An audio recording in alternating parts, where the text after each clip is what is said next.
Friends, if you want to watch the upcoming thriller Night Always Comes in English, then you must like this video. If you are visiting our channel for the very first time, don't forget to subscribe to our channel because here we bring you the latest updates, reviews, and inside details about some of the most awaited films. Friends, in today's video, the movie we're going to talk about is called Night Always Comes. This is a film that has already started creating buzz for its gripping storyline, intense performances, and the kind of cinematic style that keeps audiences talking even after the credits roll. We will discuss what this movie is all about, where you will be able to watch it, and all the exciting behind-the-scenes facts connected with its production. In today's video, I am going to share in detail on which OTT platform or satellite channel this movie will be released, so that you can plan your watch accordingly and enjoy it in the best possible way. Apart from the release details, we will go deep into the technical department of the film, how the cinematography brings out the dark mood of the story, how the sound design builds suspense, and how the editing style shapes the pace of this thriller. We will also talk about the music department, because the background score plays a huge role in a tense drama like this, setting the emotional tone and heightening the impact of every scene. Not only that, we will also cover the pre-production phase, where the creative team worked on shaping the story and building the world of Night Always Comes, and then move on to the filming stage where the cast and crew brought that vision to life. After that, we will discuss the post-production process, from the visual polish to the final sound mix, which turned this project into a finished film ready to be shared with audiences worldwide. And, of course, an important aspect is the budget of the film, how much was invested in making it, and how well it is expected to perform at the box office. We will talk about whether this film has the potential to become a commercial hit and how critics and audiences are reacting to early screenings. But that's not all. In this video, we will also talk about the story of Night Always Comes. I will give you a short review of the storyline so you can understand what kind of experience this film promises without giving away major spoilers. We will look at how the story unfolds, the challenges faced by the central character, and how the narrative grips the audience from start to finish. Alongside the story, we will also discuss the facts related to the making of the film, the inspiration behind it, and what makes it stand out among other thrillers releasing in 2025. Another important part we will cover is the star cast. We will talk about which actors are part of this film, which characters they are playing, and how their performances contribute to the overall impact of the movie. We will explore who stands out the most, how the chemistry between the characters works, and how the director has guided the actors to deliver their best on screen. From the lead role to the supporting characters, every performance adds depth to the story, and we will break down these details for you. That is why I request you, friends, to watch this video till the very end, because you're going to get complete information about Night Always Comes. Whether you are interested in the making of the film, its storyline, the performances, or where to watch it, we are covering everything in one place for you. So, without wasting any more time, let's start the video. Would you like me to make this even longer by adding sections like comparisons with similar movies, director's vision, audience expectations, and possible impact on future cinema? The story of Night Always Comes begins in a bleak, unforgiving cityscape, where the environment immediately mirrors the struggles of its central character. The opening doesn't waste time on glamour or false promises. Instead, it plunges us into the kind of world where opportunities are scarce and the cost of survival is high. We are introduced to the protagonist in the middle of daily struggles, not through exposition but through lived action. She is negotiating, hustling, and navigating a system that seems built to keep her on the edge. This sets the tone for a narrative where every choice feels consequential, where the world itself looms as a silent but merciless adversary. What makes the opening truly gripping is how it blends the personal with the atmospheric. The city isn't just a backdrop. It breathes, pulses, and constrains. Dark alleys, flickering lights, overheard fragments of conversation, and the constant sense of being watched all create a mood where danger doesn't announce itself with a shout, but with a whisper. From this point onward, the audience is locked into the protagonist's viewpoint, seeing her determination clash with her vulnerability, sensing that her journey will test not just her endurance, but her very identity. The early stretch of the narrative doesn't follow a neat setup climax resolution formula. Instead, it unfolds almost like an escalating fever dream. Moments of stillness and small victories are quickly undone by mounting pressure, whether financial, social, or criminal. The first significant turning point arrives when the protagonist takes a risk that feels small at the time, but ends up binding her fate to something far larger and more dangerous than she could have foreseen. This is the spark that turns the story from an intimate character piece into a relentless thriller, pulling her, and us, into a spiral of suspense and tension. As the plot thickens, the story starts to bend the perception of time. The audience is shown glimpses of the past that illuminate why the protagonist makes the choices she does. These aren't long flashbacks, but sharp, almost dreamlike intrusions, snapshots of family, loss, or missed opportunities. They arrive like hauntings, timed to coincide with moments of doubt or decision, making the characters' present-day struggles feel heavier. This layering of perspective doesn't just flesh out her backstory. It emphasizes the weight of history on her shoulders, reminding us that she isn't simply fighting for her future, but also against the ghosts of her past. The middle portion of the film is where tension tightens like a vice. The protagonist finds herself pulled deeper into conflicts that are both external and internal. On one side, she faces ruthless figures who exploit weakness and enforce control with violence. On the other, she wrestles with her conscience, torn between doing what is necessary to survive and holding on to the fragments of morality that still guide her. The story excels here by refusing to present choices as simple. Every decision leads to sacrifice, whether it's safety, trust, dignity, or relationships. The narrative is unflinching in showing that survival is not clean. It stains, it wounds, and it costs more than anyone can predict. The conflicts here are not only physical, but deeply emotional. Trust becomes a rare currency, and betrayal hovers constantly in the background. Characters who seem like allies reveal hidden motives, while enemies occasionally expose cracks of vulnerability that blur the lines between villain and victim. This shifting ground keeps the audience unsettled, making every encounter feel like it could tilt into either salvation or destruction. The film doesn't rely on loud twists, but instead builds tension through inevitability, the sense that no matter how fast the protagonist runs, the world is always one step behind, ready to trap her again. What makes this section even more powerful is how the narrative plays with rhythm. The pacing alternates between slow-burn stretches of dread and sudden bursts of chaos. A quiet scene of conversation can be shattered in a heartbeat by violence, and moments of near calm are underscored with the knowledge that danger is always close. This manipulation of tempo mimics the experience of living under constant pressure, where safety is fragile and fleeting. As the story enters its final act, the protagonist is forced into a series of choices that push her to the breaking point. This is where the film's emotional intensity peaks. Everything she has tried to protect, her sense of self, her fragile hopes, the possibility of a different life, collides with the harsh reality of her circumstances. The climax doesn't come through spectacle alone, but through the raw power of decision. The question is not just whether she will survive, but what survival will cost her. Will she walk away intact, or will the compromises she makes leave scars deeper than any physical wound? The climax itself feels less like a grand finale and more like a culmination of pressure. Every thread the story has been weaving, her personal history, her current battles, her dreams for the future, tightens into a moment where she must act, knowing there is no going back.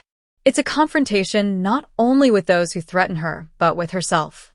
The film demands that the protagonist face what she has become in the course of her journey, and the audience is left to wrestle with the same question. Was it worth it? When the story finally winds down, it doesn't hand the audience a neat resolution. Instead, it lingers with a haunting sense of ambiguity. The ending reflects the film's larger themes, that survival is rarely clean, that choices shape us in ways we cannot undo, and that the world often leaves scars long after the night has ended. The narrative impact here is immense, leaving viewers with questions rather than answers, and emotions rather than conclusions. Night Always Comes uses its structure not to comfort but to challenge. It doesn't stick to conventional arcs but bends time, shifts perspective, and forces us to stay alert, paying attention to every detail. Its turning points are less about sudden revelations and more about the slow, crushing weight of inevitability. And in doing so, it captures something raw and unforgettable about human endurance in the face of impossible odds. Do you want me to now break this into a detailed, chronological, scene-by-scene journey, almost like narrating the movie beat by beat, as if someone is reliving the whole plot step by step? Night Always Comes treats character development as the heart of its narrative rather than a side element, and this is what makes the film feel so alive. The characters don't exist to move the plot forward. Instead, the plot bends around them, shaped by their fears, their ambitions, and their ever-changing relationships. Every major beat of the story feels like an extension of who these people are, not just what they do, which gives the film an intensity that lingers. The protagonist begins the story defined by scarcity. She is a character forged by survival, someone who has learned to live moment to moment because the future is too uncertain to trust. What's fascinating is how this scarcity doesn't just apply to money or opportunities, but also to trust, affection, and self-belief. Her early interactions show a person constantly measuring the worth of every gesture, whether it's worth giving a smile, worth asking for help, or worth standing her ground. She counts not only coins but also risks, and this cautious mindset shapes her relationships from the outset. What looks like coldness at first is actually the armor she has built to keep disappointment from breaking her again. But the film does not trap her in this shell. Her arc is one of incremental, painful growth. Each turning point in the narrative forces her to shed a layer of caution, sometimes voluntarily and sometimes against her will. A small act of trust early on feels monumental precisely because of how tightly she holds herself back. When she lets someone into her world, even briefly, the audience feels the weight of that vulnerability. And when betrayal inevitably comes, it cuts deeper, not just because she loses what she trusted, but because she dared to believe in something more. That repeated cycle of hope and hurt is the crucible through which her character hardens, eventually giving her the courage to take agency rather than wait for scraps. Her relationships become the crucible of transformation. The ally character is one of the most important in this regard. At first, they appear lighthearted, almost like a relief valve in the suffocating tension of the story. They offer moments of humor, small acts of kindness, and a sense that maybe the world is not entirely hostile. But what makes them more than comic relief is how the film reveals their own scars, wounds from similar struggles, choices that mirror the protagonist's own dilemmas, and regrets that haunt them. Their bond becomes a mirror, showing the protagonist both what she might become if she keeps bending under pressure, and what she might lose if she refuses to open herself up. It is through this relationship that themes of loyalty and self-preservation clash most vividly, with both characters forced to decide how much of themselves they're willing to sacrifice for another. The mentor figure arrives not as a savior, but as a cautionary tale. They embody the compromises that the protagonist is on the verge of making, a glimpse of what it looks like to give in to the system and let survival erase identity. This figure doesn't offer inspiration, but instead a warning. If you follow the same path, you will end up hollowed out, alive in body but stripped of everything that makes you human. This is one of the most powerful dynamics in the film because the protagonist's growth is measured against this mirror. When she ultimately rejects this inherited path, it is not just an act of defiance, but an act of self-creation. The antagonist is equally layered, and this prevents the story from becoming a simple good versus evil narrative. Their cruelty is not random, but rooted in their own need for control, which the film suggests comes from insecurity and fear of scarcity that mirrors the protagonist's struggles. The difference lies in response. Where the protagonist claws for survival without trampling others, the antagonist chooses dominance as protection. This duality makes every clash between them not just physical or strategic, but deeply philosophical. Two sides of the same coin, each a reflection of what the other could become if they chose differently. It adds a complexity that elevates every confrontation because it is not only about who wins, but about which worldview prevails. Supporting characters are written with sharp precision. Even minor figures like a landlord, a supervisor, or a casual acquaintance are crafted to test the protagonist's limits. Each interaction draws out something new about her. Her resentment of authority, her longing for dignity, her instinct to hide vulnerability. These characters never feel like filler. They are carefully placed stress points, pushing her arc forward in ways that keep her growth consistent and believable. What stands out is how the film maps development not only through dialogue and choices, but also through subtler cinematic language. Costuming evolves to reflect the protagonist's changing state. She begins in muted, forgettable clothing design to blend into the background, but as her agency grows, her wardrobe sharpens, carrying an energy of defiance. Lighting shifts around her too. Early scenes cloak her in shadows, framing her as trapped and cornered, while later moments allow her to stand in more open, warmer light, symbolizing not safety, but clarity. Even the score follows her growth. Nervous, restless rhythms dominate the first half, while steadier, bolder tones emerge once she decides to face her circumstances head-on. By the end, her transformation is not into someone new, but into someone truer. She is not redeemed in a neat Hollywood sense, nor does she escape unscarred. Instead, she emerges as a distilled version of herself, stripped of illusions and driven by a strength that she forged in fire. Her final choices reflect not just survival but intention. She no longer reacts to the world but acts upon it. This redefinition of agency is the ultimate expression of her arc. Her relationships are redefined too. Allies are no longer seen as saviors but as partners, fragile yet meaningful. Enemies are not dismissed as monsters, but understood as products of the same brutal system. The protagonist herself no longer hides from these truths, but faces them with a hardened, deliberate clarity. The arc closes not with comfort, but with conviction, and it leaves the audience with the sense that they have witnessed not just the survival of a character, but the emergence of a force. Would you like me to now expand this even further into individual breakdowns of each key character? Protagonist, antagonist, ally, mentor, and supporting roles, showing how each one grows, collides, and reshapes the narrative? Night Always Comes thrives not only on its gritty story and sharp writing, but also on how the actors transform that material into flesh, breath, and urgency. This is a film where performances are the beating heart. Without the right cast, the story would risk slipping into archetypes, but here the actors dig deep, layering vulnerability, menace, and resilience until each character feels lived in. At the center is Vanessa Kirby, delivering what may be one of the most complex performances of her career. She plays Lynette not as a conventional heroine, but as a woman in constant negotiation with herself, with the world, with every person she meets.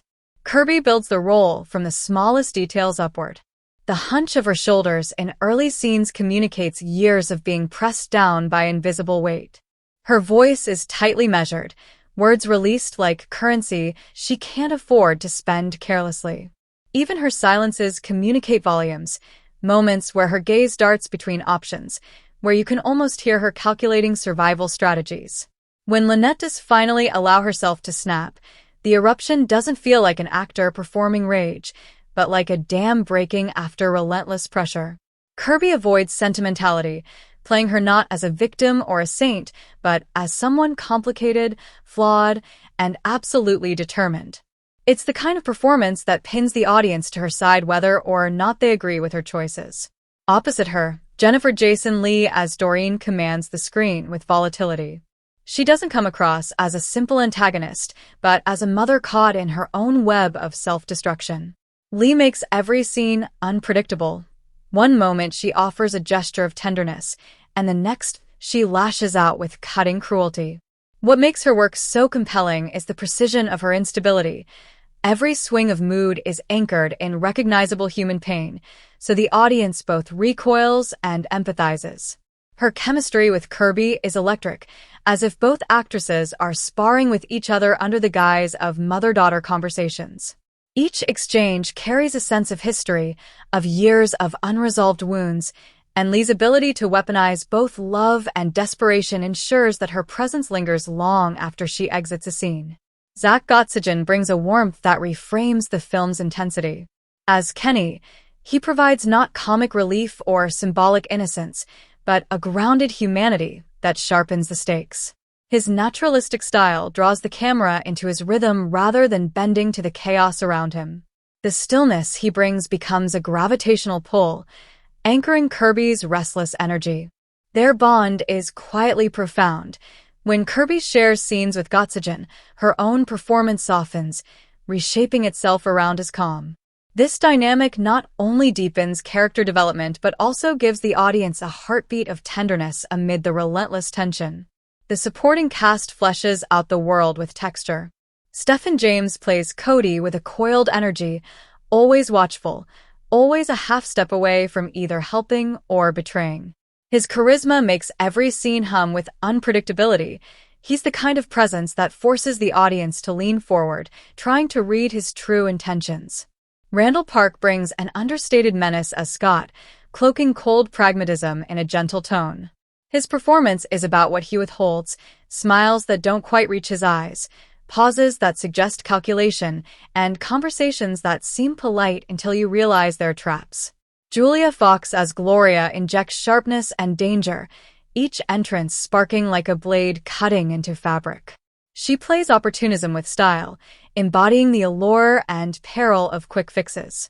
Michael Kelly brings weary gravitas as Tommy, his face carrying the erosion of years spent within corrupt systems. His interactions with Kirby play like warnings carved into flesh. This is what happens if you keep going down this road. Eli Roth, meanwhile, as Blake, strips his performance down to icy efficiency, transactions delivered like judgments, every line a reminder of how coldly survival can be monetized. The power of the ensemble lies in restraint. The actors don't overplay tension. Instead, they let silences stretch, forcing the audience to read between breaths. This makes the world feel authentic, because real danger rarely announces itself. It hovers, it accumulates, it strikes suddenly. You see it in the way Kirby adjusts her stance when facing Leigh's volatility, or how James keeps his eyes fixed just a beat too long, hinting at calculation. These micro-choices accumulate into a symphony of unease, where every actor is tuned to the same rhythm. Caron's direction gives the cast room to breathe, to let performances unfold organically. Instead of cutting away at the first sign of emotion, the camera lingers, capturing reactions, hesitations, even the moments when characters stop themselves from speaking.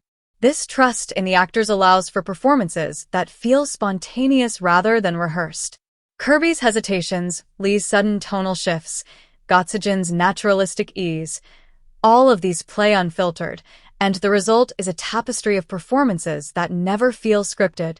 What elevates the acting further is the chemistry map across the ensemble. Kirby and Leigh create a mother-daughter dynamic that is as magnetic as it is toxic. Kirby and Gottsagen give the film its emotional spine, while Kirby's interactions with James and Fox add layers of danger and seduction. Park and Kelly, on the other hand, embody systemic menace, playing power as procedure, and their sparring with Kirby feels less like dialogue and more like chess.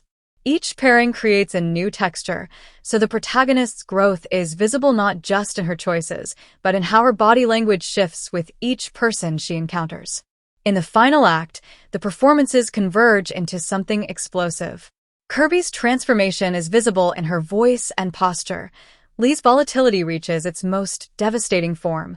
Gottsagen provides a calm that makes the chaos feel even sharper, and the ensemble characters crystallize into their roles as obstacles, betrayals, or fleeting supports.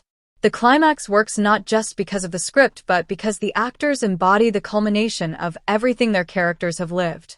By then, every glance, every pause, every tremor in a voice carries the weight of the entire journey.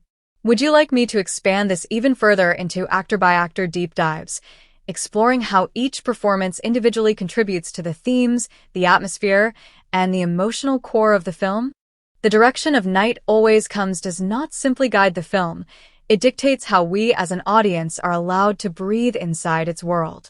The filmmaker builds tone like a craftsman laying bricks, one anxious detail at a time, never rushing, never over-explaining, until we suddenly realize the atmosphere has boxed us in. From the opening frame, the mood is set with a refusal to offer comfort. The city is not a backdrop but a predator, shot in a way that turns ordinary places into sources of threat. Parking lots stretch like deserts of exposure, neon lights bleed into corners like false promises, and interiors feel suffocating because ceilings are always cropped low, reminding us of pressure that never lifts. The tone here is claustrophobic, yet oddly intimate, as though the camera is not observing the protagonist, but haunting her. The director uses stylistic choices that appear invisible at first, but slowly work on the subconscious.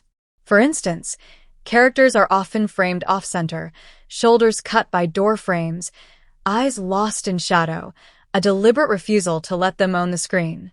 This choice doesn't just look interesting, it reflects their place in the world. They're out of balance, never quite allowed the space to fully exist. As the story progresses and the protagonist hardens, those same shots start to reframe her, moving her slowly into the middle of the frame, giving her visual ownership that mirrors her internal reclamation of agency. That shift is subtle, but when you track it, it's masterful storytelling without a single word spoken. The pacing is crafted like a trap tightening its jaws. Early stretches move with the rhythm of hustles, small exchanges, quiet moments of desperation. The director lingers, allowing us to feel how long it takes to make even the smallest gains in this world. Then, almost imperceptibly, the intervals shorten. Scenes cut faster, dialogue overlaps, choices come crashing together with no breathing room. By the final act, the film isn't simply moving faster, it's collapsing in on itself, every moment feeling like the next inevitable step, as though the story has locked onto a trajectory that no character and no audience member can escape. Shot composition is equally intentional. The director uses negative space not for decoration but as commentary. In many frames, there is more emptiness than character, a subtle reminder of absence. Absence of security, absence of options, absence of safety nets. Windows and mirrors are recurring motifs. Windows that show exits but not access, mirrors that split the protagonist when she is divided in her choices, reflections that disappear entirely when she reaches moments of denial. Even the angles carry weight. The camera almost never soars above eye level, refusing God's eye perspectives or glamorous sweeping shots. Everything is grounded, human height, shaky when life is unstable, steadier only when determination arrives. Lighting and palette also reveal the director's vision. Colors lean into bruised tones, muted grays, washed-out blues, with city fluorescents that flicker just enough to unsettle. Warmth is rare, and when it appears it doesn't mean safety but intimacy. A moment of connection is bathed in amber light, but the shadows on its edges remind us how temporary it is. In this way, the director refuses the cliché of warmth as resolution, using it instead as a fragile oasis that cannot last. Sound design is treated as another character. Everyday noises are exaggerated until they vibrate with tension. A door latch sounds like a verdict. A fridge hum becomes a drone of unease. Distant footsteps are amplified until they feel like pursuers we never see. Music, too, is minimal but precise. Early in the film it comes as nervous pulses, quick beats that echo the protagonist's constant calculations. Later, as she grows sharper, the score stretches out into longer, sustained tones, like she has steadied her breath. Silence is used as punctuation, and in those moments the audience is forced to sit with consequences that the characters won't say aloud. Editorially, the film leans on ellipses, cutting not on outcomes but on intentions. We see a hand reach for a door, then cut away before it opens, leaving us to imagine what waits behind it. These omissions don't feel like shortcuts but like deliberate acts of trust, allowing us to experience suspense by filling in the blanks ourselves. The rhythm of editing becomes part of the film's language, slow when decisions loom, sharp when consequences hit.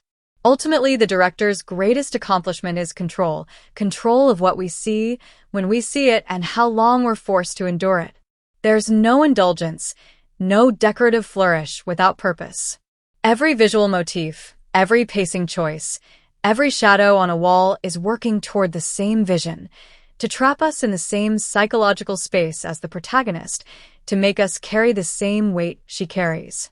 This is direction not as background craft, but as a governing principle that makes the story feel lived, suffocating, and urgent, transforming what could have been a straightforward narrative into an experience that grips like a vice and refuses to release. Would you like me to also expand this section by layering in comparisons with the director's other works or influences to highlight how their choices here stand apart or evolve? Cinematography in Night Always Comes speaks in breath and friction, translating the film's psychological pressure into a suite of visual choices that make the city feel less like setting and more like antagonist. Camera height is almost always at human scale. No god shots, no prettified distance, so the lens levels at shoulder level and lets us feel the protagonist's posture and pace, which makes ordinary movement, crossing a street, stepping into an apartment, read like tactical decisions. Framing works as argument. The protagonist is often placed off-center or partially cropped by door frames and window mullions, negative space swallowing her to signal exclusion, then gradually occupying more of the frame as agency accrues, a visual arc that the audience senses before it's ever spoken. Lenses are used like punctuation. Wide-angle glass in cramped interiors exaggerates the claustrophobia of small rooms, curving edges and stretching foreground objects so that escape looks literally distorted. By contrast, long telephoto pulls compressed distance in surveillance-style moments, flattening crowd and light into a conspiratorial background and turning safety into a mirage. Depth of field is a recurring instrument. Razor-thin planes isolate an eye, a coin, a hand reaching for a doorknob, forcing the world beyond the frame to bleed into atmospheric bokeh and making intimacy feel dangerously exposed. The cinematographer loves rack focus moves that slide our attention from a face to a detail, a chipped plate, a name on a mailbox, so narrative revelation comes from objects as much as dialogue. Movement patterns toggle between patient tracking and jittery handheld. Long, deliberate tracking shots follow the protagonist through marketplaces or long corridors to create a feeling of surveillance and endurance, while handheld is unleashed in moments of panic, breathy and reactivating the body's reflexes. When the camera steadies on a Steadicam push-in, the shift reads as decision, an external sign that the character's interior has hardened into resolve. Light is treated as character voice rather than mere illumination. Practical fluorescents hum like small electrical threats, street neon bleeds into puddles and stains faces with false promises, and the palette leans toward bruised neutrals and muted teals with occasional amber recesses that mark human connection rather than safety. Chiaroscuro is used surgically, one cheek lit, the other in shadow, to suggest that truth itself is half-hidden. Composition frequently exploits thresholds, doorways, windows, mirrors as narrative punctuation. Mirrors split the frame and sometimes refuse to return a reflection, creating a visual metaphor for identity fractures, while windows show a world of exit that is chronically unreachable, their panes framing possibility like a postcard.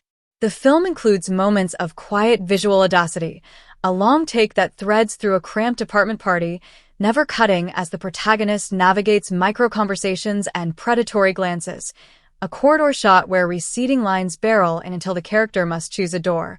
A close-up on coins counted in tight focus while muffled arguments swell off-screen. Small, tactile images that carry the weight of entire scenes. Color grading and texture work together to resist prettification. Skin tones keep a lived-in pallor. Surfaces feel slightly damp or worn, and highlights are rarely clean, which makes even mundane interiors feel slightly hostile. Camera angles map power. Low angles give sudden, uncomfortable authority to figures who wield institutional control, while overhead framings are reserved for moments of genuine exposure, where the protagonist looks for routes and finds only lines on a map. The cinematography also respects silence.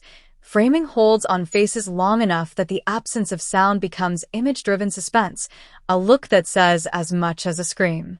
Match cuts and visual echoes stitch past and present. An object in a flashback aligns perfectly with a present-day close-up, so memory is edited into the film's visual grammar rather than shoehorned in as exposition. Finally, there are bursts of unexpected beauty, a rain-washed street reflecting fractured neon like a painting, a single backlit silhouette in an apartment window that makes the city look cavernous and ancient. images that are almost aesthetic pleasures but never indulgent, because they always double as emotional information. Editing and pacing in Night Always Comes can be described as one of the hidden engines of the film, constantly driving the momentum forward even when the story itself pauses to breathe. It is not flashy in a way that draws attention to itself, but deliberate, strategic, and emotionally loaded, using the rhythm of the cuts to mirror the inner chaos of the protagonist's world. The editors seem to understand that in a story so rooted in tension, every second of screen time matters, and so they use editing not just to connect scenes, but to shape how the audience feels about them. Instead of existing as a purely technical function, the editing here becomes a kind of storytelling device on its own, one that plays with silence, urgency, and contrast to manipulate mood and perception. In the opening act, the pacing is intentionally restrained. The editors let shots linger, drawing out the mundane details of the protagonist's life, counting small stacks of money, waiting for a phone call, looking through a window late at night. These choices create a rhythm of suffocating patience, where time stretches and the weight of poverty and desperation seeps into the audience's experience. The refusal to cut away too quickly makes the world feel heavy, almost immobilized, so that even ordinary activities carry an undercurrent of dread. The effect is that the audience begins to feel the slow drag of life alongside the character, preparing them emotionally for the eruption of conflict that comes later. As the film progresses into its central conflicts, the editing takes on a much sharper tempo. Arguments and confrontations no longer rely on static or drawn-out shots, but break into quick cuts that capture every flicker of facial expression, every half-sentence interruption, and every nervous twitch. The pacing becomes jittery, reflecting not only the surface tension of the moment, but also the protagonist's fractured mental state. This contrast between long, quiet edits and frantic, rapid ones keeps the audience in a state of unease, never letting them settle into one rhythm. Just as the protagonist cannot predict whether the next day will bring relief or disaster, the audience cannot anticipate whether the next scene will stretch into silence or cut like a knife. One of the most striking aspects of the editing is how it handles transitions. Rather than relying on simple fades or abrupt cuts, the editors frequently use visual and auditory bridges to carry the audience from one scene into another. A close-up of hands gripping coins may dissolve into the metallic slam of a factory door, or the sound of footsteps in one scene might lead directly into another setting where those footsteps continue. This technique creates a feeling of continuity even in disjointed moments, as though the world is tied together by invisible threads of sound and imagery. It also heightens the sense that time is unstable, that moments bleed into each other instead of existing as neatly divided segments. The integration of flashbacks is another element where editing plays a crucial role. Instead of marking them with obvious cues like color shifts or abrupt jumps, the editors weave memories subtly into the present, using match cuts, echoes of dialogue, or sound effects that overlap timelines. This approach blurs the line between past and present, reflecting how trauma and memory work in the protagonist's mind. For the audience, it becomes difficult to tell where reality ends and recollection begins, which enhances the film's immersive, unsettling tone. The disorientation is not accidental, but crafted to make us feel the weight of history pressing against the present. Pacing, too, is carefully designed to avoid predictability. The editors do not allow the narrative to fall into a mechanical rhythm. Instead, they build tension through variation. Some scenes drag just long enough to make the audience squirm with anticipation, while others are over in a blink, leaving only fragments to piece together. This ebb and flow of time becomes an emotional roller coaster, amplifying the suspense and keeping the audience locked in a state of watchful tension. The climactic sequences, in particular, lean on a fast, almost staccato rhythm that mirrors the panic and instability of the protagonist's situation. Shots pile on top of each other in rapid succession, and yet the chaos never becomes incoherent, because the editors know exactly when to slow down again for maximum dramatic punch. Sound editing is deeply tied to this rhythm. Cuts are often timed not to visual cues alone but to noises, a slammed door, a lighter flicking open, a car engine sputtering to life. These auditory edit points give the film a percussive, almost musical undercurrent, transforming ordinary sounds into beats that guide the audience through the narrative. In quieter moments, the lack of cuts works with silence, creating unbearable stretches where you feel time stop, only for the rhythm to restart with jarring force. Ultimately, the editing in Night Always Comes shapes not only how the story is told, but how it feels. The pacing doesn't simply serve the plot, it embodies the protagonist's experience of time, alternating between suffocating stagnation and sudden bursts of danger. Every decision, from lingering shots that let anxiety fester to sharp edits that mimic panic, reinforces the central themes of instability and desperation. By the final act, the audience has been trained to expect disruption, to fear the cut as much as the content of the scene, because the rhythm itself has become a reflection of the precarious world the characters inhabit. Would you like me to take this expansion even deeper by breaking down specific kinds of scenes, like how editing shapes a chase, an emotional dialogue, or the climax, or keep it general and thematic? The soundtrack and score of Night Always Comes behave less like background decoration and more like a second narrator, slipping between what the characters feel and what they refuse to say. From the first moments, music is not there to make things obvious, but to suggest a mood, sparse, tactile motifs that resemble the protagonist's heartbeat more than a theme tune, so you feel tension in your chest before the plot catches up to it. The score favors texture over ornamentation. Low-register strings and bowed bass notes create a slow, undercurrent rumble that implies pressure. Thin piano figures, often single-note patterns or minor second intervals, act like a counting device. Money, breaths, steps, and recur in slightly altered forms to mark the passage of choices. Electronic drones and processed found sounds, metal taps, distant machinery, the hollow clang of a coin, are woven into the orchestration so closely that sometimes you can't tell whether what you're hearing is music or the city itself.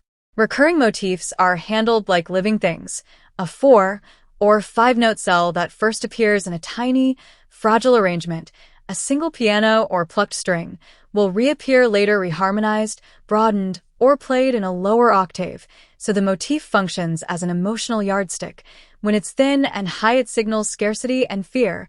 When it's fuller and lower, it signals resolve and consequence. Diegetic music is used with the same intelligence.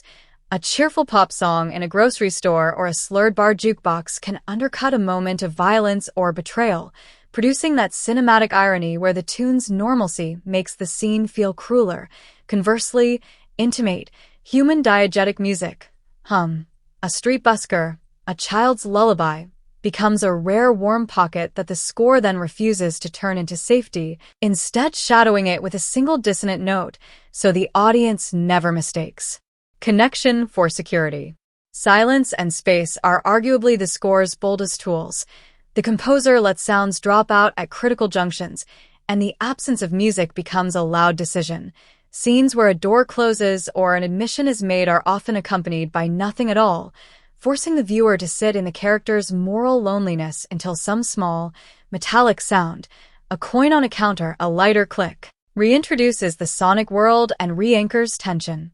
Rhythmically, the score is patient, long, sustained tones and subtle pulses dominate, but it can snap into percussive loops in moments of immediate danger.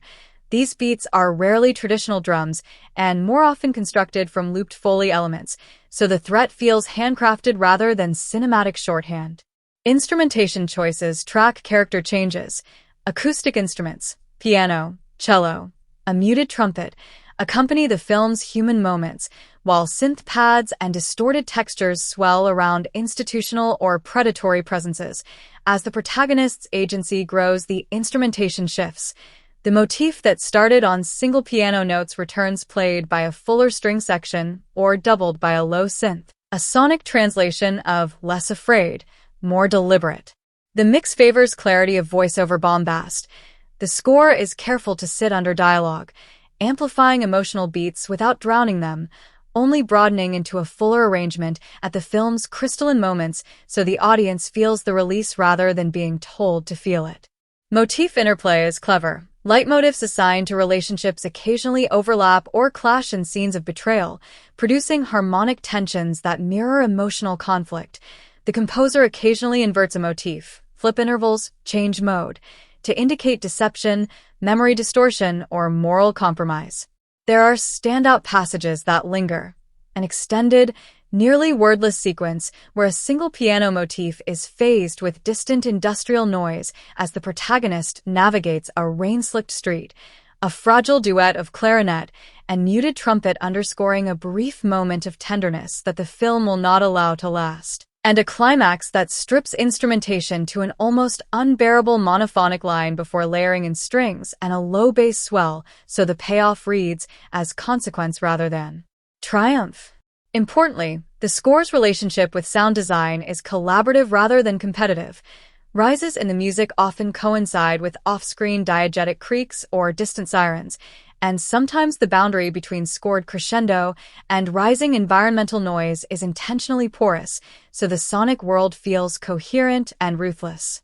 In short, the music is an interior map, quiet where introspection is required, jagged where danger lurks, and economical in its gestures, preferring to augment emotional logic and texture rather than to narrate events loudly, which keeps the film intimate, taut, and emotionally precise. Night Always Comes isn't content to tell a tense story and leave it at that. It quietly scaffolds a set of ideas that keep reverberating after the credits. Scarcity and survival sit at the center, but they branch out into a constellation of moral questions about agency, inheritance, and what systems do to people long before individuals make bad choices. The protagonist's daily calculus, counting coins, measuring exits, weighing favors, is the film's shorthand for a larger theme. When opportunity is rationed, choice itself becomes a luxury, and the movie spends its runtime asking what people buy when they finally have a moment to spend one. Closely tied to scarcity is the film's examination of agency versus compulsion. The narrative treats choices as both instruments of power and records of constraint, so the hero's decisions are never pure expressions of character, but negotiations with debt, guilt, and fear. That ambiguity is where the moral muscle of the film lives, because the story refuses tidy moral binaries and instead shows how survival can force compromises that look like corruption on the outside but read as necessity from within. Intergenerational inheritance is another running theme. Trauma, learned strategies, and the small violences of poverty are passed down like heirlooms, and the mother-daughter dynamic dramatizes how love and damage can share a single currency. The film asks whether one can inherit resilience without absorbing the ruin that sometimes comes with it. And it stages that question in scenes where memory and present action mirror each other, so the past is less a backstory and more an active influence. Shaping present possibility. Systems versus individual is everywhere. A bank policy, a landlord's paperwork, the quiet rules of exploitative networks, and Night Always Comes makes the systemic feel personal by showing how bureaucratic language or polite refusals translate into blunt force harm. Villains aren't only people wearing brutality on their faces, but institutions that hide behind polite forms. And the film's anger is often directed at those mute, procedural violences as much as at any single antagonist. Trust and betrayal operate as thematic currency too. Relationships begin as transactions and sometimes become the only thing worth risking everything for, and the film mines that tension for emotional complexity rather than easy catharsis. Loyalty is shown as an earned, fragile thing, not a plot device. Memory and the elasticity of time function thematically as well. Flashbacks and echoes don't just explain motivations. They interrogate whether memory frees or imprisons, whether clinging to what was limits the ability to choose what could be.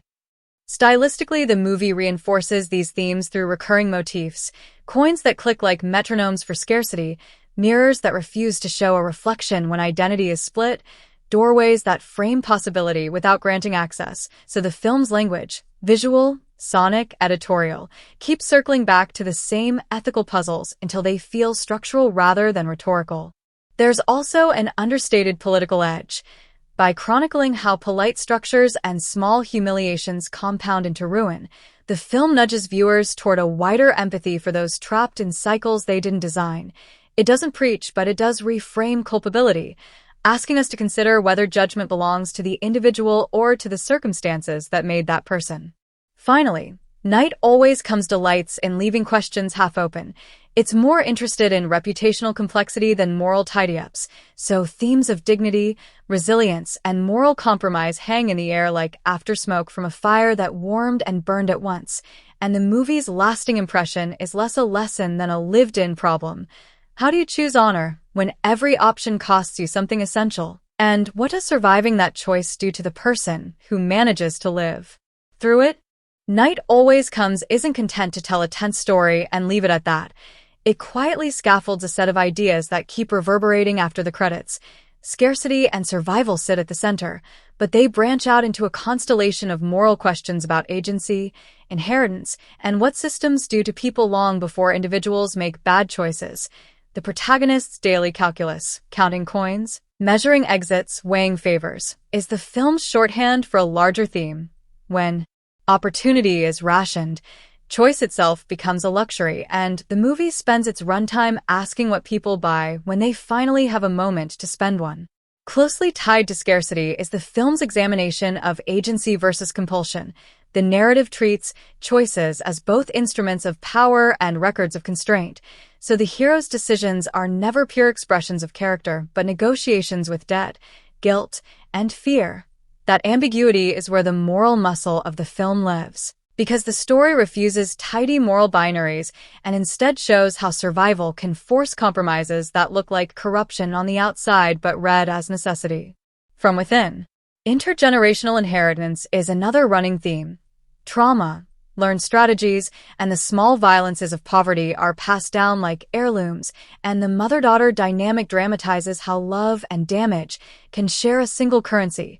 The film asks whether one can inherit resilience without absorbing the ruin that sometimes comes with it. And it stages that question in scenes where memory and present action mirror each other, so the past is less a backstory and more an active influence. Shaping present possibility.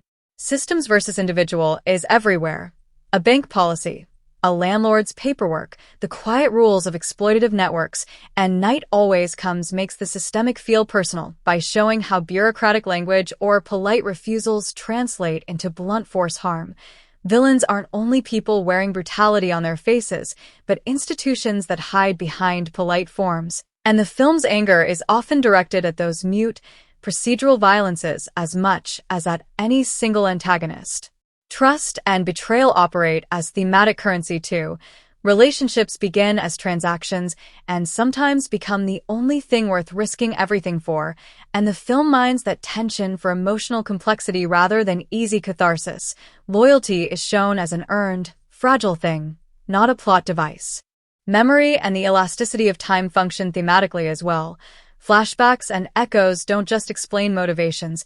They interrogate whether memory frees or imprisons, whether clinging to what was limits the ability to choose what could be. Stylistically, the movie reinforces these themes through recurring motifs, coins that click like metronomes for scarcity, mirrors that refuse to show a reflection when identity is split, doorways that frame possibility without granting access, so the film's language, visual, sonic, editorial, keep circling back to the same ethical puzzles until they feel structural rather than rhetorical. There's also an understated political edge. By chronicling how polite structures and small humiliations compound into ruin, the film nudges viewers toward a wider empathy for those trapped in cycles they didn't design. It doesn't preach, but it does reframe culpability, asking us to consider whether judgment belongs to the individual or to the circumstances that made that person. Finally, Night Always Comes delights in leaving questions half open. It's more interested in reputational complexity than moral tidy-ups, so themes of dignity, resilience, and moral compromise hang in the air like aftersmoke from a fire that warmed and burned at once, and the movie's lasting impression is less a lesson than a lived-in problem. How do you choose honor when every option costs you something essential? And what does surviving that choice do to the person who manages to live through it? Set design and locations in Night Always Comes do more than sit prettily in the background. They behave like collaborators in the storytelling, packing the world with tactile detail and moral geography so that every room, street, and prop feels like evidence of a life lived under pressure. From the moment you enter the protagonist's apartment, you can read her history in the set dressing, worn linoleum that remembers better days. A stack of unpaid bills folded into the corner of a counter. A child's crayon scrawl pinned to a fridge that suggests love and distraction rather than comfort. These micro-details do the heavy lifting of exposition without a single explanatory line of dialogue. Locations are chosen and dressed to reflect social strata and emotional stakes. Cramped, low-ceilinged rooms and narrow stairwells compress the body and spirit, while wider exterior shots, rain-slick alleys, flickering neon storefronts, indifferent bus terminals, present a public world that is simultaneously alive and hostile. The contrast between the brittle warmth of a makeshift kitchen light and the sickly fluorescence of an office waiting room isn't decorative, it's dramaturgy, signaling who belongs where and how the protagonist negotiates those spaces. Production design uses texture and patina as shorthand. Scuffed paint, faded advertisements, duct-taped furniture, and mismatched cookware make everything feel lived in and economically real. Props are chosen for narrative value, not just realism, so a cheap wristwatch, a well-thumbed identification card, or a smudged receipt can function like a silent clue to a character's priorities, past mistakes, or small victories. The locations are visually compelling because they're composed with camera movement and blocking in mind. Doorways and thresholds are repeatedly framed to act as decision points, kitchen tables become negotiation arenas, and a cramped bus bench morphs into a confession booth. This reciprocity between set and shot lets the environment dictate performance. Actors lean on countertops, trace chipped edges, or perch on windowsills in ways that reveal character and history. Practical considerations: built sets for intense interior coverage, real streets for atmospheric authenticity, are blended artfully so that the seams are rarely visible. Where extensions are needed, set dressing and VFX-friendly textures are pre-planned to maintain grain, shadow, and reflection continuity. The production design also supports theme. Recurring elements like locked mailboxes, barred windows, and communal laundries underscore ideas of systemic gatekeeping and inherited scarcity, while occasional warm, human touches, a shared pot of stew on a stoop, a battered stuffed toy in a doorway, puncture the bleakness and remind the viewer what the characters are defending. Even the smaller background choices matter. Posters in a clinic advertise impossible quick fixes. A landlord's notice board is covered with bureaucratic language that reads like threat, and shopkeepers' cluttered counters map a neighborhood economy of favors and debts. Location, sound, and weather become part of the set design too. The persistent hum of a nearby factory, the percussion of rain on tin roofs, the distant wail of sirens are woven into how spaces feel and are dressed. So sensory memory, smell of damp cardboard, the slick sheen on a stairwell, is suggested through visual cues and prop choice. Finally, the design team shows discipline. Nothing is gilded for style's sake. Color palettes are chosen to avoid prettification, muted tones, dirty highlights, realistic aging. Transitions between locales are motivated by story rather than spectacle, and every decorative decision asks, what does this tell us about survival, compromise, and what the characters are willing to lose? The result is a world that reads as complex and believable, where locations deepen the story, props carry subtext, and production design consistently amplifies the film's emotional logic rather than decorating it. The script of Night Always Comes talks with its hands more than its mouth. Conversation is economical, often elliptical, and written so that what's unsaid carries as much weight as what's said. Early scenes set the tone with clipped exchanges that feel lived in. People interrupt, they hedge, they answer questions with questions, which makes exposition feel natural rather than staged. And that same commitment to economy means the script trusts the audience to read subtext. A casual, "I'll manage," settles over a scene like a verdict because the line snaps shut 1,000 other possible replies. Voice is a strength across the board. The protagonist has a guarded, practical cadence shaped by scarcity, short sentences, precise nouns, an aversion to metaphors, while the mother speaks in volatile, looping fragments that reveal longing and self-justification. The minor characters are given distinct registers too: a landlord's conditional politeness, a co-worker's evasive small talk, a would-be savior's rehearsed warmth. So the neighborhood becomes a chorus of different languages of survival, rather than one flat tone. The script loves repetition as a device. Small phrases and images recur. A counting refrain, a throwaway question about leaving town, a metaphor about windows or doors, and each recurrence is layered with new meaning depending on who says it and when, turning a throwaway line into a motif that echoes the film's themes of inheritance and constraint. Humor is present but lean. Biting one-liners and darkly comic observations break tension without undercutting stakes, offering the audience brief oxygen while revealing character. Someone's joke about luck tells you more about their resignation than a 10-minute monologue ever could. The writer also excels at using dialogue to misdirect and sharpen. A seemingly ordinary bargaining scene doubles as negotiation over loyalty, and a polite bureaucratic exchange slowly reveals the soft mechanics of institutional cruelty, so that power is exposed not by a villain's speech, but by the texture of routine language. Monologues are rare, but chosen with precision. When a character finally speaks at length, it lands because the script has earned it through small beats, and those moments become emotional fulcrums rather than melodramatic set pieces. Structurally, the screenplay is keen on scene rhythms. Lines often end on half-uttered statements or trailing off, which editors and actors turn into beats, and those ellipses create a musicality with the score and sound design, so silence and dialogue interlock. Subtext is where the script shows its craft.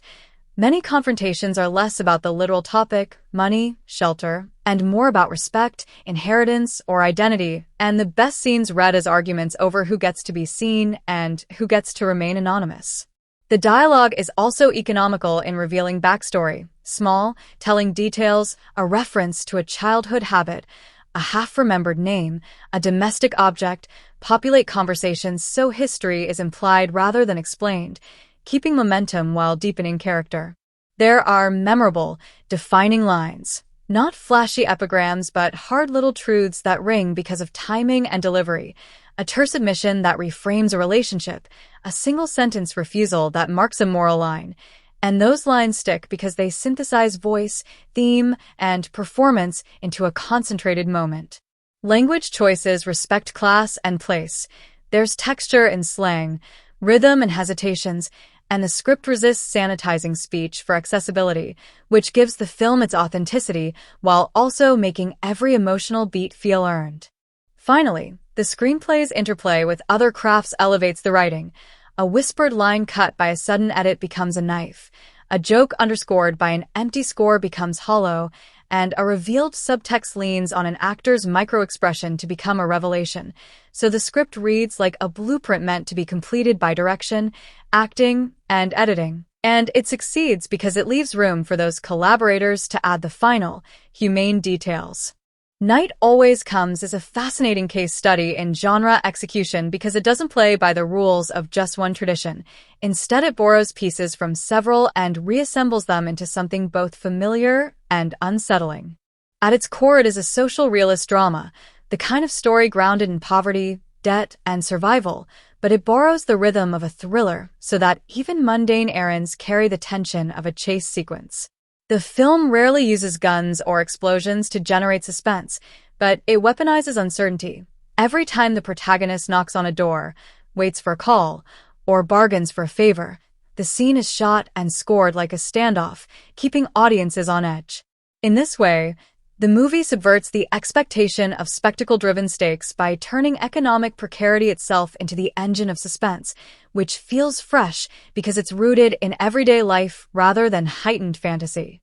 Where crime films might rely on heists, betrayals, or law enforcement showdowns, this film reinvents the genre's mechanics in a quieter register.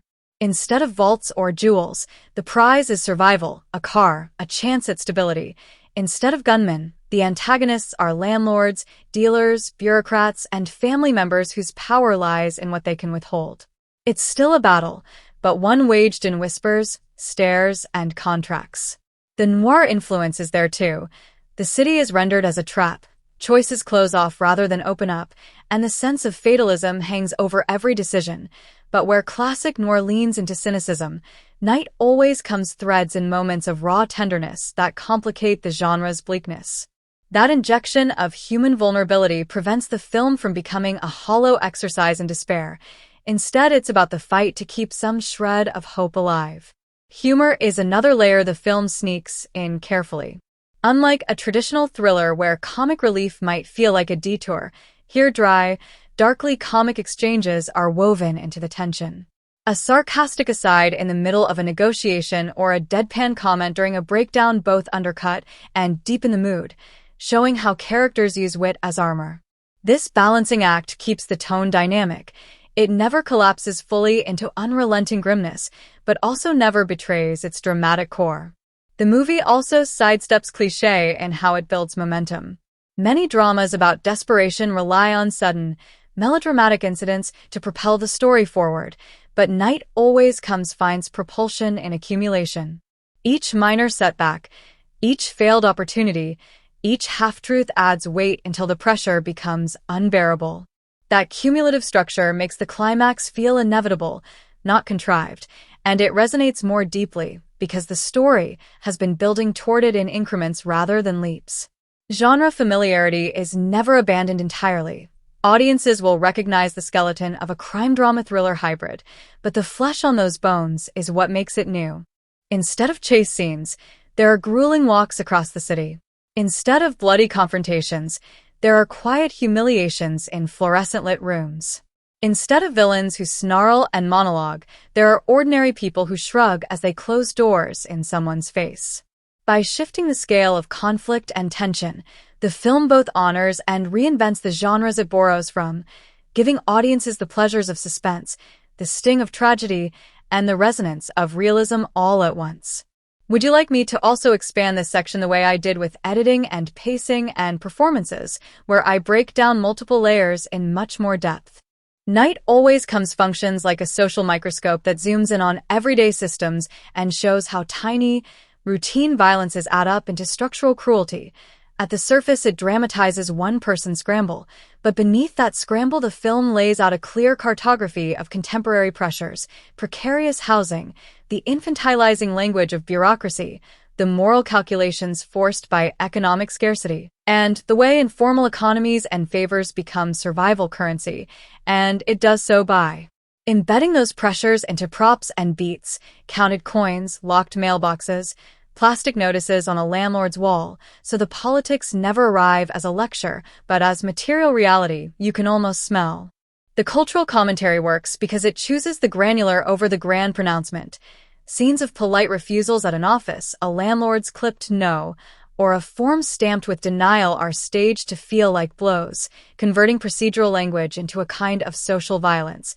The film consistently connects personal decisions, a double shift, a furtive loan, a compromised promise, to systemic causes, which pushes the audience away from simple blame and redemption narratives and toward asking how institutions produce outcomes labeled individual failures. Gender and caregiving are explored as cultural fault lines. Motherhood and the expectations around it are used to show how love can be both sacrificial and damaging, how society offloads care while signaling shame, and how women's choices are policed differently in both public and private spheres. So scenes that might read as family melodrama function instead as a commentary on how culture values or devalues domestic labor. The movie's treatment of vulnerability and difference is notable. By placing a character who reliably models steadiness and need into the center of the narrative, the film reframes common assumptions about capability, dependency, and social worth, turning moments of protection and small kindness into radical acts. Representation here is handled with a humanist touch that privileges dignity, though the film also flirts with the danger of romanticizing suffering if it doesn't allow those characters' full interior lives beyond what they reveal about the protagonist. Race, class, and neighborhood dynamics are suggested through layered background detail and the economy of favors that runs the local scene, and the film generally resists caricature. Antagonists are often institutional or systemic rather than purely villainous individuals, so the commentary lands as critique of policy and practice, gentrification, bureaucratic indifference, privatized safety, rather than as a simplified moral indictment. Tonally, the film avoids sermonizing by letting the camera and the small dramas speak. The production design, sound, and editing repeat motifs, doors, forms, receipts, coin clinks, until the viewer has absorbed the critique by habit rather than argument. Yet it remains politically pointed. Anger is targeted at the muteness of systems and the patience of procedures that produce harm under the guise of normalcy. Where the film is most effective is in its moral complexity.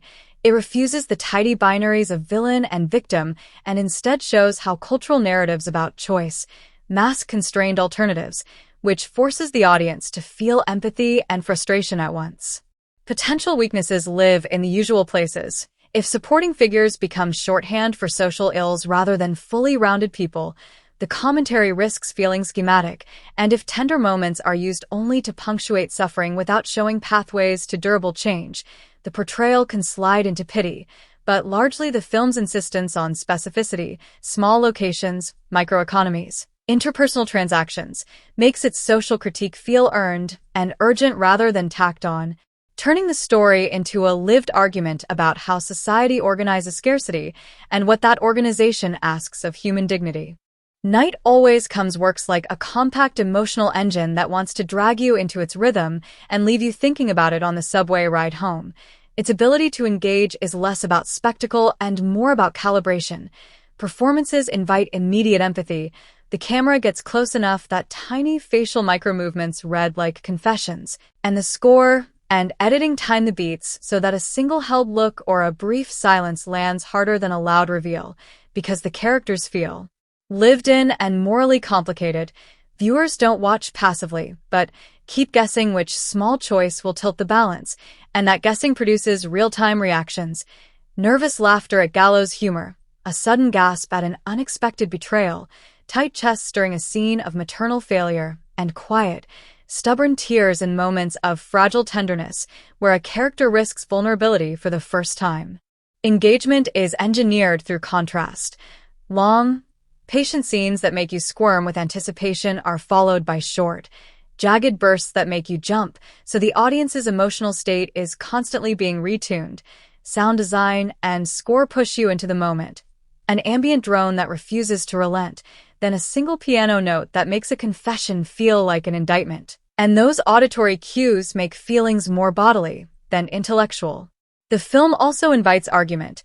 Its refusal to hand out moral absolutes means viewers split into camps defending different choices, debating whether a compromise was pragmatic or cowardly, and that moral ambiguity fuels post-screening conversation in a way that tidy endings rarely do. Repeat viewings are awarded because the screenplay and editing hide clues in plain sight, recurring visual motifs, match cuts that stitch past and present, offhand lines that later gain weight. So a second watch lets you remap alliances and notice the small structural gestures that were setting up the emotional payoffs all along. Communal viewing transforms many sequences into collective moments. People laugh when tension is diffused, audibly intake breath at a sudden betrayal, and the room hums with conversation in the lights-on pause because the characters' dilemmas land as real choices rather than plot mechanics. The film's social texture, the way it dramatizes institutional indifference, procedural cruelty, and neighborhood economies of favors, turns private sympathy into public debate. Audiences leave wanting to argue about policy as much as character, which broadens engagement beyond the theater. There are trade-offs that shape who connects most. The slow burn pacing asks for patience and rewards emotional investment rather than immediate thrills. So some viewers will find it richly immersive while others might chafe at the deliberate pauses. But even those critiques become part of the conversation because the film's patience is a design choice meant to make emotional hits register like aftershocks. Moments designed to linger. An intimate exchange that ends mid-sentence. A final action that refuses to tidy the moral ledger. Stick in the mind because they deny clean closure and force the viewer to sit with the cost of survival. Those unresolved beats are the ones that spark essays, forum threads, and late-night arguments, precisely because the film treats engagement as an ongoing process rather than a single evening's entertainment. Night Always Comes finds itself walking a familiar genre tightrope, half social realist drama, half low-boil thriller, And that positioning makes comparisons both inevitable and useful because the film borrows recognizable bones from its peers while dressing them in a distinctive vernacular. On the one hand, it sits comfortably alongside contemporary urban dramas that turn poverty, bureaucracy, and small violences into narrative pressure. The way it treats rent notices, appointment lines, and petty humiliations as sources of suspense recalls the moral focus of films that explore everyday precarity. And on the other hand, it shares a thriller's appetite for tension built from waiting and negotiation rather than big set pieces, which places it in the company of quieter crime films that treat a phone call or a knock as an event. Where it diverges from many genre cousins is in how it translates socioeconomic detail into suspense mechanics. Rather than relying on a single heist or a sudden crime to flip the stakes, the movie accrues small losses, mischiefs, unpaid loans, a closed door, until the pressure becomes the plot. And that accumulational approach feels fresher because it makes the protagonist's environment the antagonist rather than a personified villain alone. Compared to neo-noir influences, it shares noir's moral fog and urban claustrophobia but softens cynicism with tenderness. Relationships in this film, rather than being purely transactional tropes, become emotional fulcrums that complicate motives and make betrayals feel tragic instead of simply plot-driven. If you line it up beside more melodramatic or blockbuster thrillers, what stands out is restraint. The filmmakers prefer micro-emotion, long-held looks, and diegetic tension over spectacle, which means audience payoff comes from moral and psychological resolution rather than explosive action. In relation to the director's presumed body of work, if we imagine a director who's previously favored broader canvases, this film would read as an intentional tightening, an exercise in economy where every frame, line, and sound cue is repurposed to reveal character and systems simultaneously. If the director's earlier films relied on overt stylistic signatures, this one shows a maturing restraint that trusts actors and craft to carry subtext. For viewers who know the director's more overt or stylized pieces, Night Always Comes will feel like a pivot toward intimacy and ethical ambiguity rather than a departure in values. The screenplay's use of repeating motifs and match-cut flashbacks makes it richer on rewatch than many of its peers.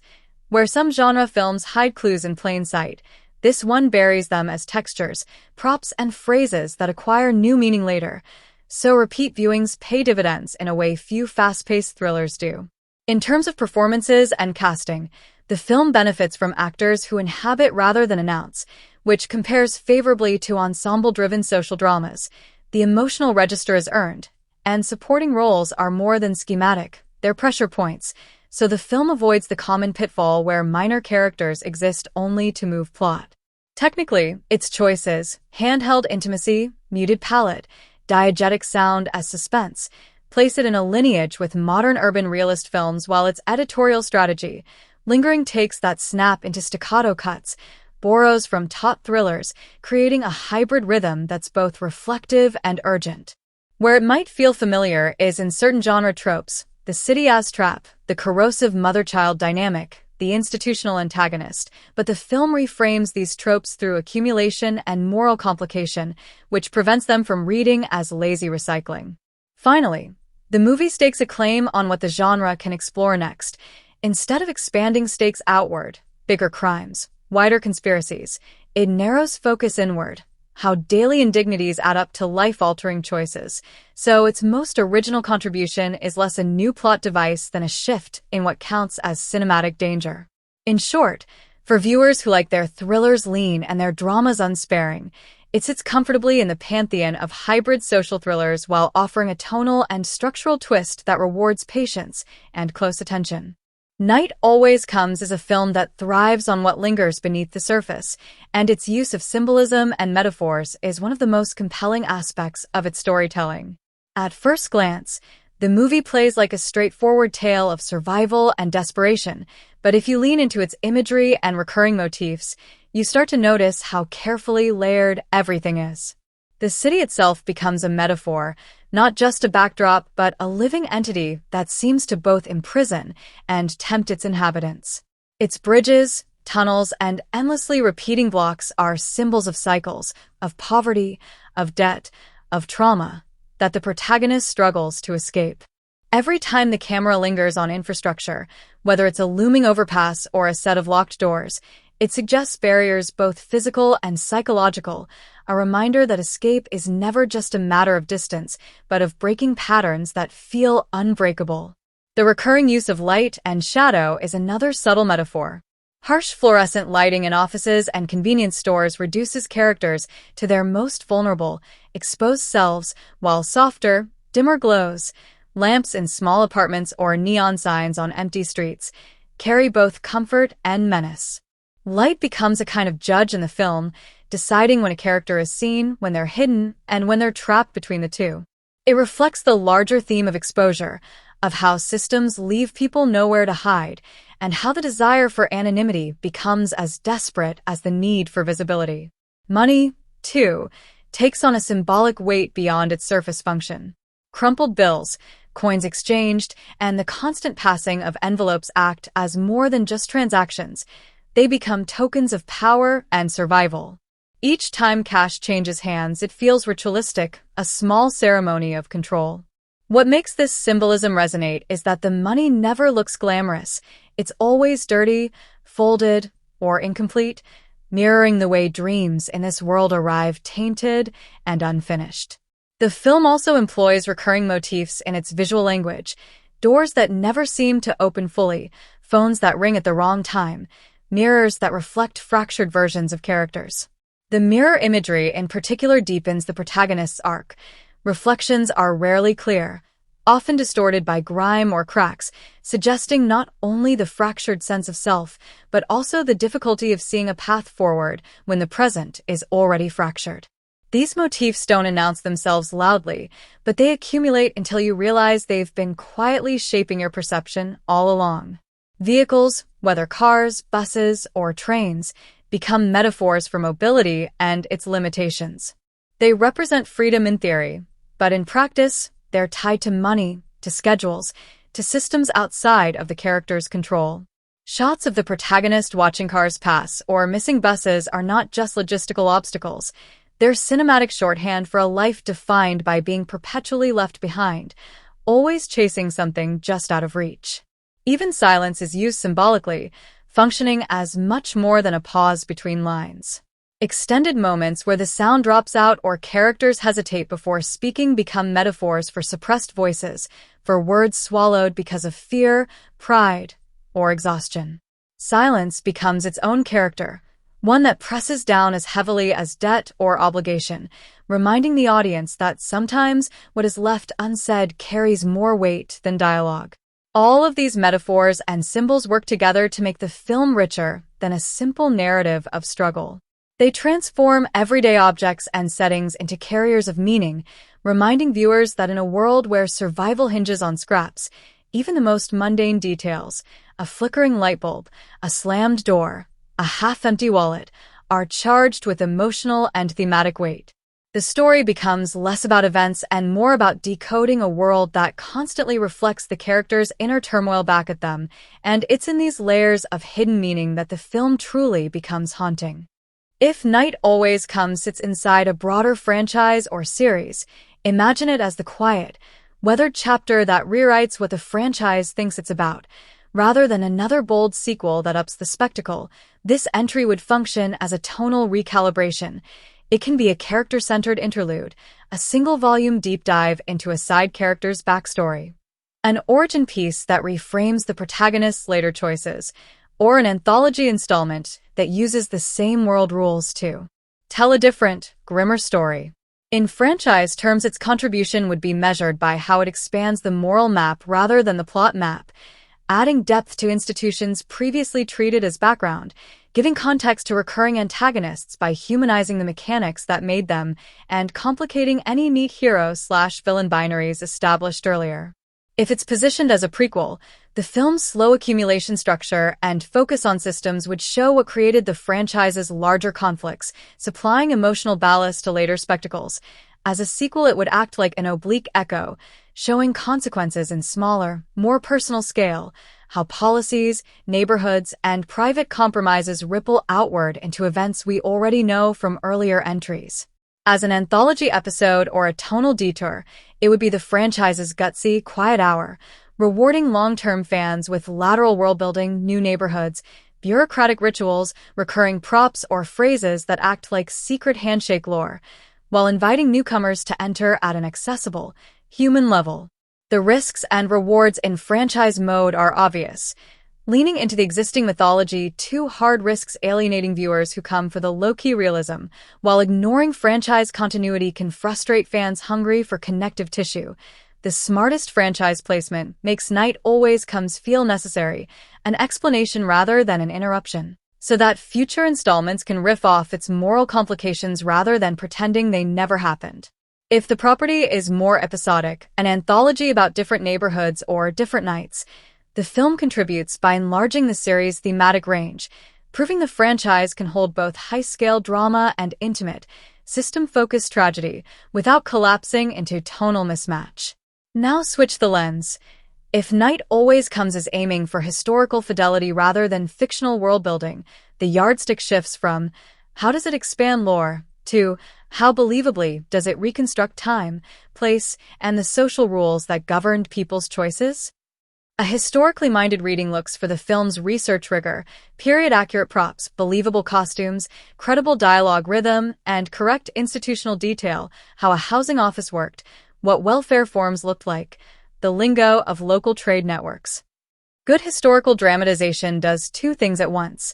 It nestles fiction into a scaffold of truth, using composite characters to represent broad social forces while preserving factual anchors that let the audience orient themselves in real time and place. The film's immersive success in that mode depends on whether small textures feel authentic, a specific brand of canned soup that defined a shelf, a street sign or bus timetable that places a scene in a real neighborhood, the right jargon for clerks and landlords, and whether the production resists anachronistic visual or musical cues that would yank viewers out of period. Accuracy isn't only about minutiae, it's about structural fidelity. Does the movie portray institutions and social constraints in ways historians would recognize, showing how policy language translated into daily refusals and bureaucratic violence? If it does, the result can be profoundly illuminating, transforming abstract critiques about poverty or policy into tangible, visceral experiences that stick with audiences. That said, even diligent historical films compress and dramatize. Scenes collapse timelines, composite characters stand in for larger movements, and moral arcs are tightened to fit cinematic rhythm. The trade-off is ethical and aesthetic. Dramatization can illuminate systemic truths but risks oversimplification or unintended myth-making if viewers read fiction as literal history. Smart historical execution signals its choices through disclaimers, through sourcing notes in press materials, through consultation with scholars, and uses dramatization to humanize facts rather than rewrite them.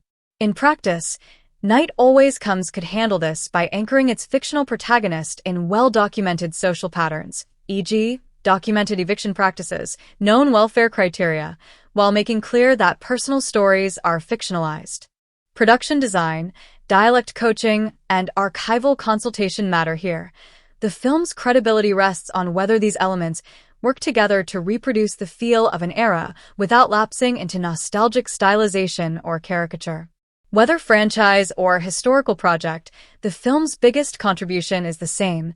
It forces a larger narrative machine, be it blockbuster mythology or textbook history, to care about small, human-scale detail. In a franchise, that recenters spectacle around consequence. In a historical film, it turns policy into human story rather than abstract data. Both modes demand respect for continuity, internal logic for a series, documentary truth for history, and both offer fertile ground for expansion. Sequels that follow consequences, companion pieces that explore other corners of the system, or educational tie-ins and public conversations that use the film as a prompt for civic engagement. Practically, this means choices on screen, casting, set detail, script compression, and the balance of invented scenes against archival anchors. Determine whether Night Always Comes reads as a necessary chapter, a clarifying prequel, or a faithful immersion into the past rather than a gloss over it. Each path shapes not only audience expectation but also the kinds of discussions the film will spark afterwards. Whether fans debating lore or communities arguing about history and policy. Short answer first. There's no public, widely reported production budget or meaningful theatrical box office number for Night Always Comes, because it's a Netflix release with only a token-limited theatrical run, and its financial fate is mostly assessed on streaming performance and press/algorithmic traction rather than ticket receipts. Netflix. 1. Wikipedia. 2. Now the long, fun but factual unpacking. You can read the movie two ways. 1. As the finished film you see on screen, beautifully shot, well-dressed, and full of production detail, and 2. As a business product whose success Netflix measures differently from a studio chasing weekend grosses. On the craft side, critics and press emphasize that the film looks and sounds like a project that was given real resources where it mattered. Name lead, high-caliber supporting cast, location shooting, dense production design, and a sharp creative crew, so production values read higher than what a micro-budget indie would normally achieve. Review coverage from legacy outlets highlights those qualities repeatedly. Roger Ebert. 3. The Guardian. 4. From a budget perspective, though, Netflix rarely publishes line-item production budgets for each film, and industry trackers, IMDb/Wikipedia/the numbers/box office trackers, don't list a disclosed figure for this title, so there's nothing authoritative to point at when someone asks, how much did it cost? That absence matters because it changes how we judge profit. Wikipedia. 2. Because the film premiered on Netflix the same day, or almost the same time, as a very small theatrical window. Traditional box office math, opening weekend, domestic gross, international run, is not the primary revenue metric, and unless a title has a serious theatrical push, those grosses are often tiny or not widely reported. Instead, Netflix and the trade press look at streaming traction, top 10 placements, hours viewed, geography, and press/social momentum to judge performance. Sites that track VOD charts and trending will show whether the film landed in daily/weekly top 10s, which is how streaming success gets translated into perceived value. Flix Patrol. 5. Netflix. 1. Marketing and buzz clearly mattered here. Netflix ran a standard streamer playbook, official trailer, Tudum/features, cast interviews, and clips, so the film arrived with a visible push into press cycles and social feeds. That kind of platform-led marketing gets you the initial eyeballs, but sustained returns on that investment depend on whether the algorithm keeps recommending the title, which in turn depends on completion rates, early viewer sentiment, and how many people rewatch or share it. Netflix. 1. Critically and culturally. The film's reception is mixed to positive in visibility. Reviews praise Vanessa Kirby and the craft, while some critics flag tonal or plausibility issues, which matters commercially for a streaming-first drama because strong word-of-mouth and positive aggregator scores help a title stay in top 10 rotations longer. Tepid or polarized reviews shorten the tail, meaning Netflix is less likely to surface the film broadly after the initial week. A Rotten Tomatoes. 6. Roger Ebert. 3. So how to answer the "was it a financial success?" question in plain English. Purely by theatrical box office standards, you can't make a clear call. There are no disclosed grosses worth tracking, and by Netflix standards, the public signal is different. Success looks like top 10 placement, sustained hours watched, and generating subscriber retention or PR value. Because those Netflix viewership metrics are typically proprietary, outside observers must infer success from press visibility, charting on VOD trackers, and how loudly Netflix continues to promote the title after release. Early indicators: strong central performance, solid press pieces, and presence on VOD charts suggest the movie landed respectably as a streaming release even if it wasn't a blockbuster cultural event. Flix Patrol. 5. Roger Ebert. 3. Finally, on production economics and return, Netflix originals, especially character-driven dramas with known leads, are often budgeted to be efficient, not spectacle budgets, and structured so the platform recoups value over time through subscriber engagement rather than box office receipts. That means a fairly modest to mid-range spend can buy a lot of cinematic sheen if the production prioritizes cast, locations, cinematography, and editing, all areas where reviewers say Night Always Comes succeeds. Without published budget or viewership tallies, you can't declare a hard profit/loss number, but you can confidently say the film reads like a well-executed mid-budget streaming drama whose financial success will be judged internally by Netflix, hours watched, retention, top 10 days, rather than by public box office brackets. Wikipedia. 2. Netflix. 1. If you want, I can dig through global VOD charts and press over the next 24 to 48 hours to see how long it stayed in top 10s and assemble a short report of its public visibility, earned press, chart peaks, and social buzz, so you can judge its commercial footprint beyond the fact that traditional box office numbers aren't available. 1. https://www. netflix.com/2dumb/night-always-comes?utm_source=chat-gpt.com night always comes cast, news, videos, and more. Netflix. 2. https://end wikipedia.org/wiki/night_comes?utm_source=chat-gpt.com night always comes. 3. https://www.rogerebert.com/reviews/night-always-comes-film-review-2025?chat-gpt.com night always comes movie review 2025 Roger Ebert. 4. https://www.theguardian.com/film/2025/august/14/night-always-comes-review-netflix?mark-utm_source=chat-gpt.com night always comes review. Vanessa Kirby gets lost in poverty thriller. 5. https://flixpatrol.com/title/night-always-comes/question-utm_source=chat-gpt.com night always comes flixpatrol.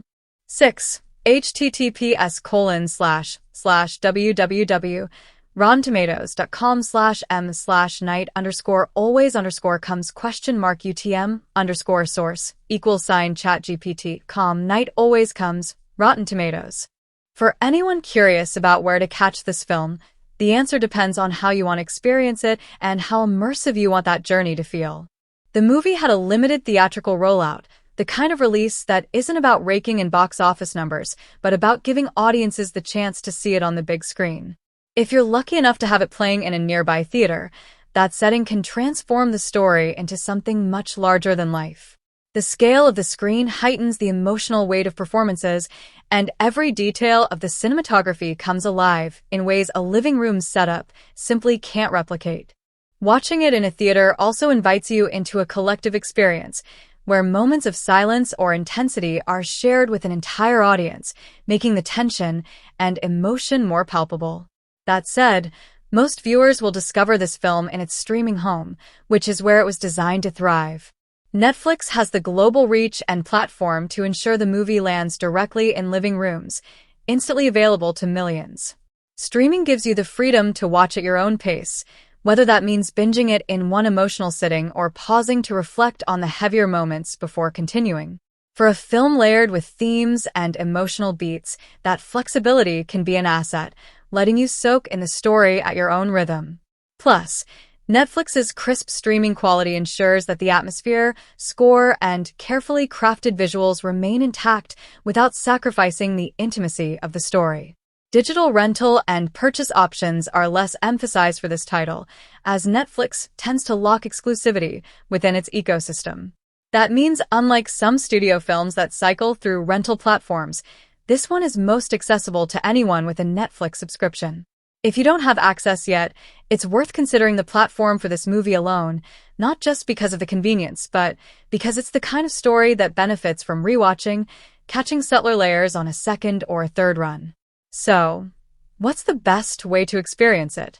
If you have a theater showing nearby, the cinematic scale offers an irreplaceable intensity, especially for a story that leans so heavily on mood, atmosphere, and emotional immersion. But if not, settling in at home with the lights dimmed, volume turned up, and distractions set aside can deliver nearly the same impact. Streaming gives you control over the space in which you watch, and with a story this emotionally charged, creating the right viewing environment can make all the difference. Whether you're in a theater seat or on your couch, the film rewards focus, patience, and an openness to being pulled fully into its world.